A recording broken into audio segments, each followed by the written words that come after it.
दुनिया भर के परिप्रेक्ष्य में औषधीय प्रयोजनों के लिए उपयोगी विभिन्न प्रकार के पौधे भारत में बहुतायत में पाए जाते हैं।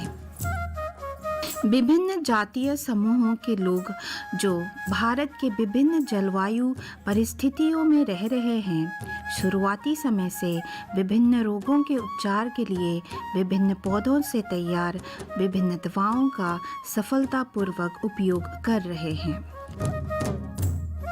यह कहा जा सकता है कि उत्तर पूर्वी राज्य मणिपुर, जो विभिन्न पहाड़ी श्रृंखलाओं से घिरा हुआ है, यहाँ भी एक पीढ़ी से दूसरी पीढ़ी तक पुराने समय से ही पौधों से तैयार विभिन्न दवाओं का उपयोग बीमारियों के सफल उपचार के लिए किया जाता रहा है।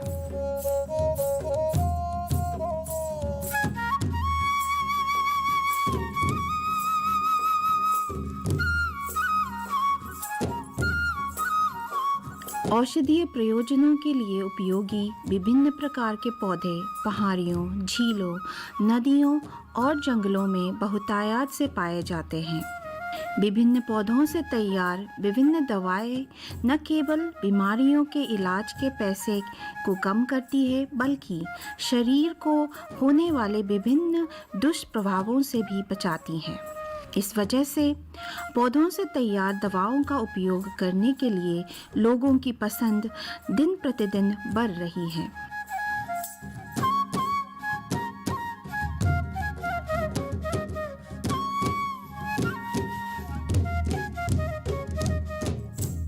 दुनिया भर में जलवायु परिस्थितियों में बदलाव के कारण आज कई उपयोगी पौधे भी धीरे धीरे विलुप्त हो रहे हैं। इस जगह में भी जो विभिन्न जानवरों और विभिन्न उपयोगी पौधों की उपस्थिति के लिए दुनिया भर में सराहना की जाती है, कई जीवित प्राणी और पौधे धीरे धीरे विलुप्त हो रहे हैं।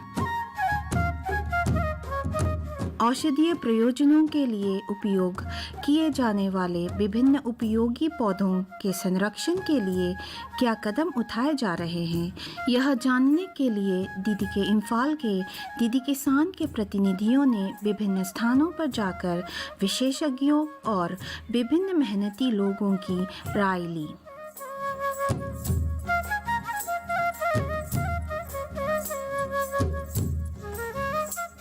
इस कार्यक्रम में जहां विभिन्न विषयों के बारे में दिखाते हैं, आज के भाग में सबसे पहले हमारे टीम ने इम्फाल वेस्ट डिस्ट्रिक्ट में स्थित ताकियल इंडस्ट्रियल एस्टेट के multi industrial design and cultivation यानी MIDC एंटरप्राइजेस के ब्रांच ऑफिस, जो सेनापति जिले के वाइनिम गांव में स्थित है, यहाँ जाकर एरोमेटिक प्लांट्स यानी सुगंधित पौधों के संरक्षण के लिए उठाए गए कदमों के बारे में जानने की कोशिश की।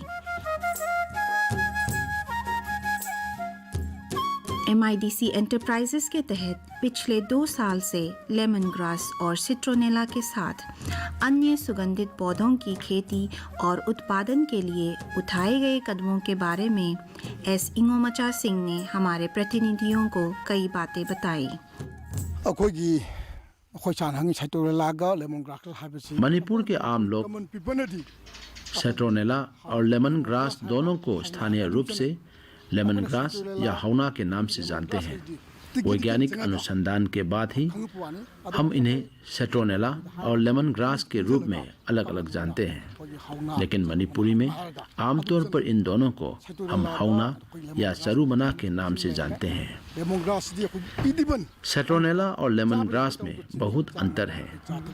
लेमन ग्रास तो खाने योग्य है, हम इसे चाय के रूप में भी पी सकते हैं, लेकिन सिट्रोनेला कीड़े मकोड़ों को अपने से दूर करता है। सिट्रोनेला की पत्तियां चौड़ी होती हैं और पौधे फैलकर उगता है, लेकिन लेमन ग्रास के पत्ते थोड़े संकरे होते हैं और पौधे ज्यादा नहीं फैलते।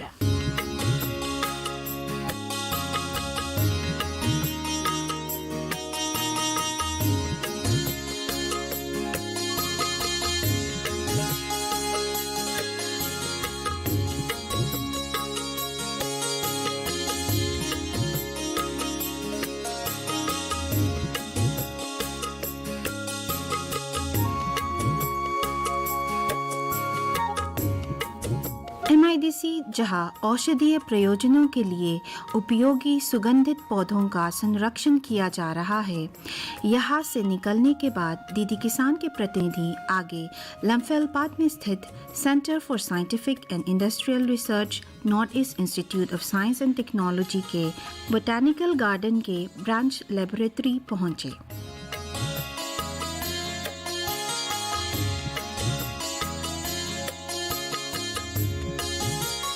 इस बोटानिकल गार्डन के वरिष्ठ प्रमुख वैज्ञानिक डॉक्टर एच वेरकुमार ने हमारे प्रतिनिधियों को मणिपुर, जिसे जैव विविधता हॉटस्पॉट माना जाता है, यहाँ पाए जाने वाले विभिन्न उपयोगी पौधों और विभिन्न जीवित प्राणियों के बारे में कई बातें बताई।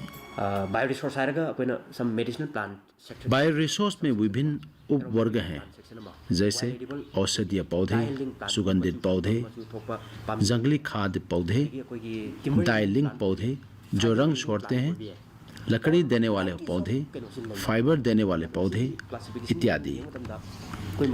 मणिपुर में व्यापक उपयोगिताओं वाले कई पौधे उपलब्ध हैं। इनमें औषधीय और सुगंधित पौधों में अधिक क्षमता है। मणिपुर की जैव विविधता में औषधीय पौधों के खंड में कम से कम 500 से अधिक प्रमुख औषधीय पौधे हैं और हम अधिक पौधों की जांच कर रहे हैं। हम लगभग 50 सुगंधित पौधों को लक्षित कर रहे हैं जो लोगों की आय सृजन में मदद करते हैं। पिछली बार उगाए गए 30,000 पौधों को कटाई के बाद तेल निकाला और तेल की वसूली बहुत अच्छी थी। हमारी प्रयोगशाला में कांकोपी से लाए गए पौधों से तेल की 1.5% की वसूली हुई है। सभी निकाले गए तेल मणिपुर के कई एनजीओस एंटरप्रेन्योर्स द्वारा तुरंत खरीदकर यहाँ से ले गए थे। बाजार में इसकी बहुत मांग है।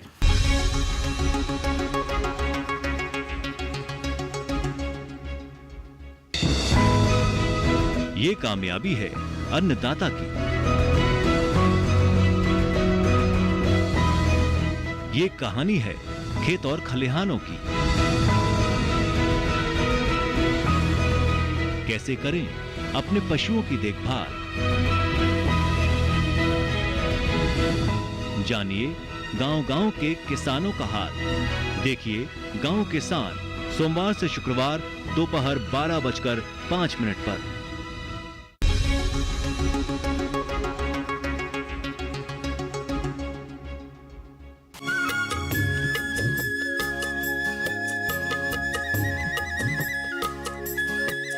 इस प्रयोगशाला में किए गए विभिन्न कार्यों और इस राज्य में पाए जाने वाले विभिन्न पौधों के बारे में विस्तार से बताने के बाद डॉक्टर एच वेरकुमार ने आगे इस प्रयोगशाला के खेत में उगाए गए विभिन्न पौधों के बारे में विस्तार से बताया।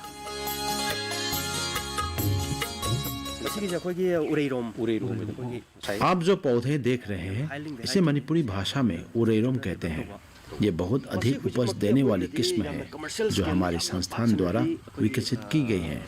अभी तक हमने इस पौधे का व्यावसायिक स्तर पर बड़े पैमाने पर उत्पादन नहीं किया है। हम अब तक लगभग 20 से 30 पौधे का विकास कर रहे हैं। एक बार ये फलने फूलने लगे और बीज पैदा करने लगे तो हम किसानों की बड़ी पैमाने पर मदद कर पाएंगे। ये सिट्रोनेला है और इस ओर जो उस तरफ दिख रहा है वो लेमन ग्रास है। लेमन ग्रास की तुलना में सिट्रोनेला की पत्तियां अधिक चौड़ी हैं। ये पहला अंतर है। दूसरी बात, लेमन ग्रास में तना सीधा बढ़ता है लेकिन सिट्रोनेला फैलकर बढ़ता है। सिट्रोनेला की पत्तियां ज्यादातर समय नीचे की ओर झुकती हैं, लेकिन लेमन ग्रास की पत्तियां आमतौर पर सीधी होती हैं।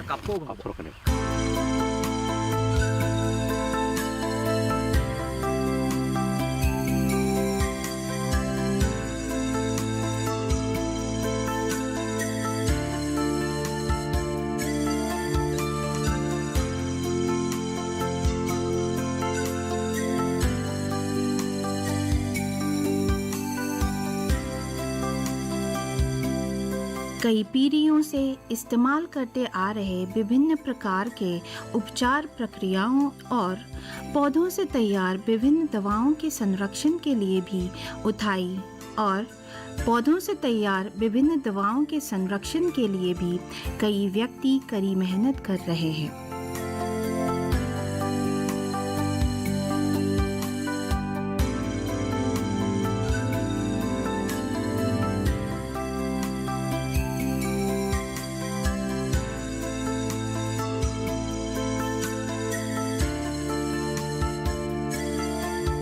औषधीय प्रयोजनों के लिए उपयोग किए जाने वाले इस राज्य में पाए जाने वाले विभिन्न पौधों और फलों के बारे में और विस्तार से जानने के लिए दीदी के इम्फाल के दीदी किसान की टीम टेक्चम मनिंग चिंग में स्थित निंगतम इंखोल पहुंची।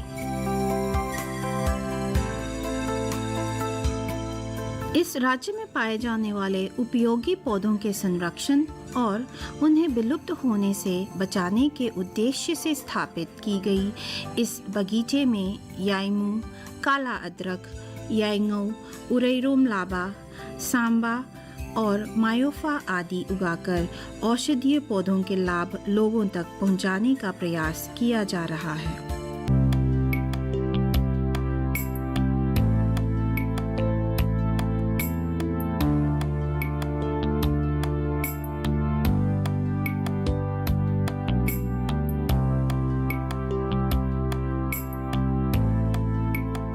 निंगतम इंखोल छोड़ने के बाद दीदी किसान के प्रतिनिधि इम्फाल वेस्ट जिले में स्थित कंगला फोर्ट के अंदर स्टेट हर्बल गार्डन पहुंचे।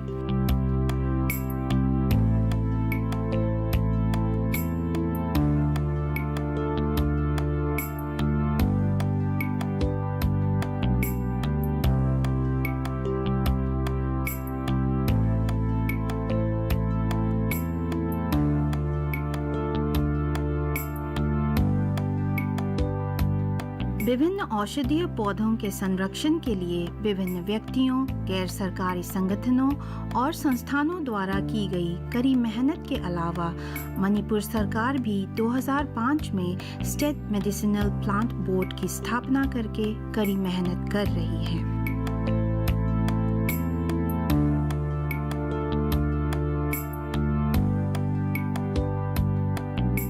इस बोर्ड के तहत मणिपुर के इतिहास से जुड़े कंगला फोर्ट के अंदर स्टेट हर्बल गार्डन की स्थापना करके विभिन्न प्रकार के पौधों के संरक्षण के लिए कड़ी मेहनत की जा रही है।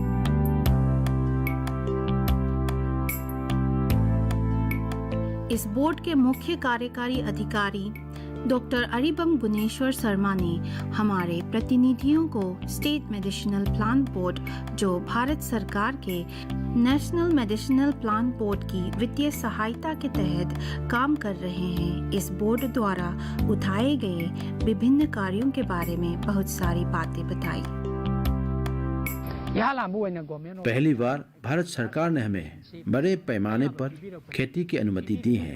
हमारे पास लगभग 8 किस्म के पौधे हैं जिनकी अनुमति है और ये मणिपुर की मिट्टी में बहुत उपयुक्त हैं। इन सब में मणिपुर में पाए जाने वाले एक प्रकार के पौधे भी हैं जिसका नाम है सियोदोपेना जिंगसेंग। इस दुर्लभ पौधे को लेकर हम बहुत खुश हैं। हम किसानों के साथ डिस्ट्रिक्ट वाइज एक क्लस्टर अप्रोच कर रहे हैं। जब हम इन किसानों को बनाते हैं तो हम किसानों और क्लस्टर के लीडर इन सब का एक विस्तृत रिपोर्ट लेते हैं। साथ ही उनके आधार नंबर, कांटेक्ट नंबर आदि के विवरण भी हैं।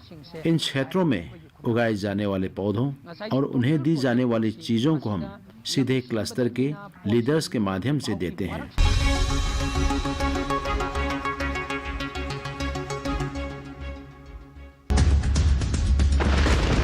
रफ्तार के साथ मौसम के बदलाव की हर खबर, मौसम खबर लाइव देखिए सुबह 8 बजे और 10 बजे, दोपहर 12 बजे और 2 बजे।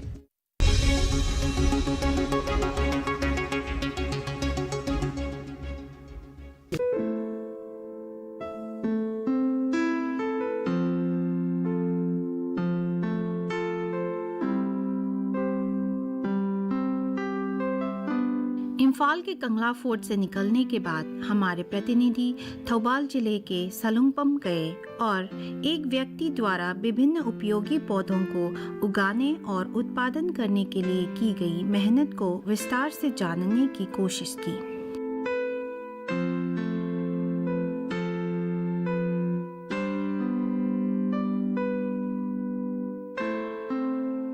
इस स्थान का यह किसान नोपोक स्पाइसेस नामक कई उपयोगी सामग्रियों लोगों तक पहुंचाने की कोशिश कर रहा है और साथ ही वह इसे जीने का एक साधन बनाने की कोशिश कर रहा है।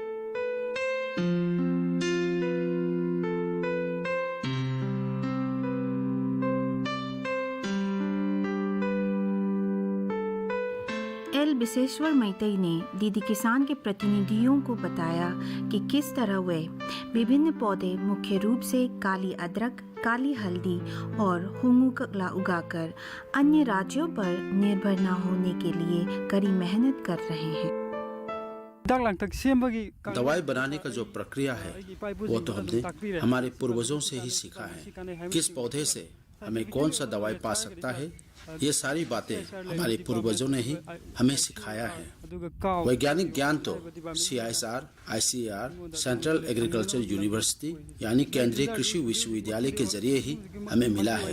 यहाँ ब्लैक जिंजर का उत्पादन भी हम करते हैं। इसके अलावा 3 और जगहों पर भी ब्लैक जिंजर का लगातार कृषि हम कर रहे हैं। कुल मिलाकर 1 हेक्टेयर जैसे होंगे। प्रत्येक पौधे के जानकारी होने पर ही सही पौधे को उगाइए। किसी के कहने पर यूं ही पौधे को ना उगाइए। ऐसा करने से हमारा खेत भी नुकसान हो सकता है और हमें सही दवाई भी नहीं मिल सकता। अगर हम प्रत्येक पौधे का चयन करके अगर खेती करें तो एरोमेटिक मेडिसिनल फार्म जो है हम सफल रूप से चला सकते हैं।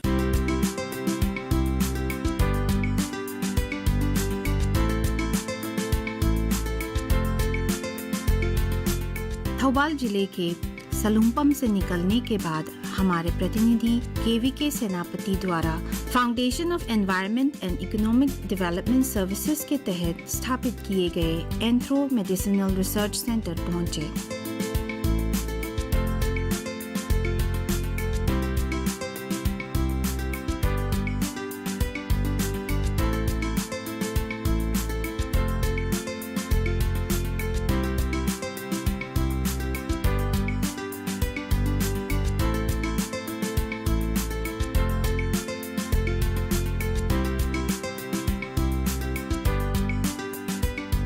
शुरुआती समय से इस्तेमाल की जाने वाली विभिन्न उपचार प्रथाओं और संरक्षण के उद्देश्य से स्थापित इस सेंटर द्वारा उठाए गए विभिन्न कार्यों के बारे में वरिष्ठ वैज्ञानिक और वैज्ञानिक प्रभारी डॉक्टर धनराज सिंह थोकचोम ने हमारे प्रतिनिधियों को बहुत कुछ बताया।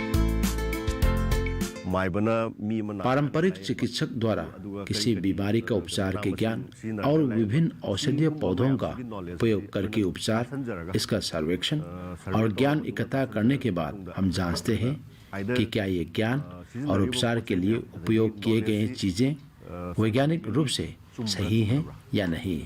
अगर सही है तो कितना सही है और वे कितना प्रभावकारी है। हम इन चीजों पर चर्चा करते हैं और अनुसंधान चरणवार करते हैं। हम खाली जगहों, जंगलों और विभिन्न गांवों में जाते हैं। उन जगहों से मिले ज्ञान से हमें बहुत फायदा मिलता है।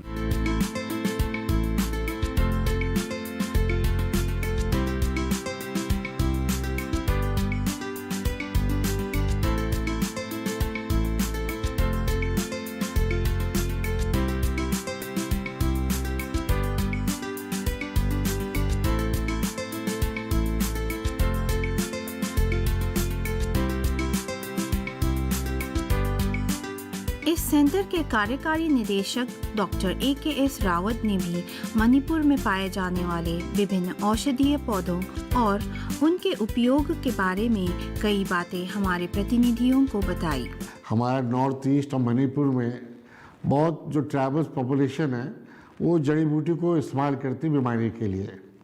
तो एक हम लोगों के नया मॉडर्न में यह है कि उसको एक दवाई के रूप में बनाने के लिए कुछ हमें साइंटिफिक हमें इन्वेस्टिगेशन करने पड़ते हैं। तो एक बहुत अच्छा एक तरीका है जल्दी से ड्रग देने का, समाज को, सोसाइटी को।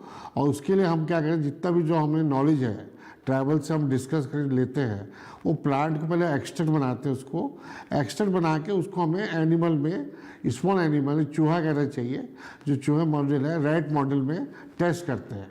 इसके बाद हम जब उसको पूरा तैयार हो जाती है तो उसको हम कैप्सूल, सिरप के हिसाब से उसको हम ड्रग कंट्रोलर जो स्टेट डिपार्टमेंट का है उसके थ्रू या और उसके एडवांस में जाएंगे, दिल्ली से परमिशन करके उसको लाइसेंस ले लेते हैं मार्केटिंग करने का। तो इसमें क्या है, जो हमारा सिंथेटिक ड्रग जो है, एलोपैथिक ड्रग है, उसमें हमें कोई भी बनाने में कम से कम 20 साल लगते, करोड़ रुपए लग खर्च होता है। लेकिन जो हमारा ज्ञान है यहाँ का, ट्रेडिशनल ज्ञान नॉर्थ ईस्ट का, मणिपुर का, अबाउट द अपना जड़ी, जिससे अपने हेल्थ के लिए वो क्या बीमारी, क्या दवाई ले रहे हैं, उसकी नॉलेज से हमारे EMRC और हमारा जो पूरा DST से जो प्रोजेक्ट है, उसका यही उद्देश्य है कि जितना जल्दी इनकी नॉलेज के साथ को हम यूज़ करें, यूज़ करके सोसाइटी में एक नया मॉडर्न मेडिसिन बनाएं।